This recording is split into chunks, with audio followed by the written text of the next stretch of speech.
Barishal city কর্পোরেশনের 22 নং ওয়ার্ডের জিয়া সড়ক এলাকায় আমাদের প্রায় 200-300 বছরের প্রাচীন একটি বটগাছ, সেই বটগাছটি দেবোত্তর সম্পত্তিতে অবস্থিত।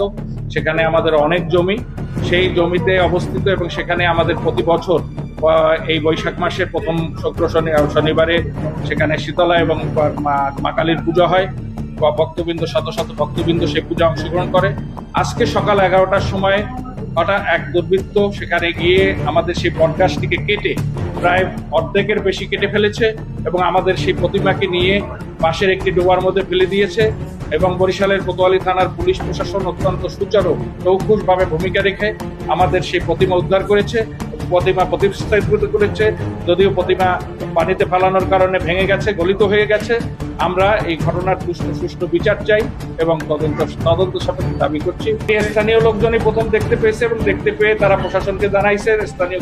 প্রশাসনকে জানানোর পরে প্রশাসন গিয়ে স্থানীয়ভাবে আমাদের ওসি মহোদয় অত্যন্ত সুচারুভাবে সুন্দরভাবে সেটি উদ্ধার করে প্রতিস্থাপন করেছেন, যদিও সেটি অর্ধগলিত অবস্থা। আমার পুজো হয়ে গেছে শনিবার, ওখানে প্রতিমা সরাইয়া এইভাবে আমরা জানি সনাতন সম্প্রদায়ের বিভক্ত সম্পত্তির উপরে কিছু দুর্বৃত্তকারীরা সেখানে মন্দির কেন্দ্রিক তার প্রতিমা ভাঙচুর করেছে। অত্যন্ত আমরা মর্মাহত এবং আমরা এটি সুষ্ঠু এবং সুন্দর বিচার চাই। স্যার, আমি তো কিছু জানি না, আর আমি হলে যা আইনজীবী সহকারী, আমি করে সকালে চলে আসছি। ওখানে কি হয়েছে আর আমি কি বলতে জানি না। আমি কোনো রোকও লাগাইনি, কিছু করিনি না, আমি কোনো প্রতিমা ফালাইনি, কিছু করিনি। আমি ওখানে যাই আর ওখানে ওনার কি আছে না সেটাও আমি দেখি না। আমার ওটা রেকর্ডীয় সম্ভব, আমার দলিল আছে, আমি দলিল মিলে মানি।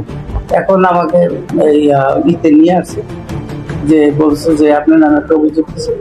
তখন আমার বলছে যে আপনি থানায় চলেন। আমি থানায় আসছি, এই আমি থানায় যাচ্ছি। আমি চাইছি যে এটা সমাধান সুন্দরভাবে হোক, যাতে ওরা আমার সাথে কারো লাগে কোনো দ্বন্দ্ব বা কোনো কিছু না থাকে, কোনো কিছু না হয়, এটা আমি চাই।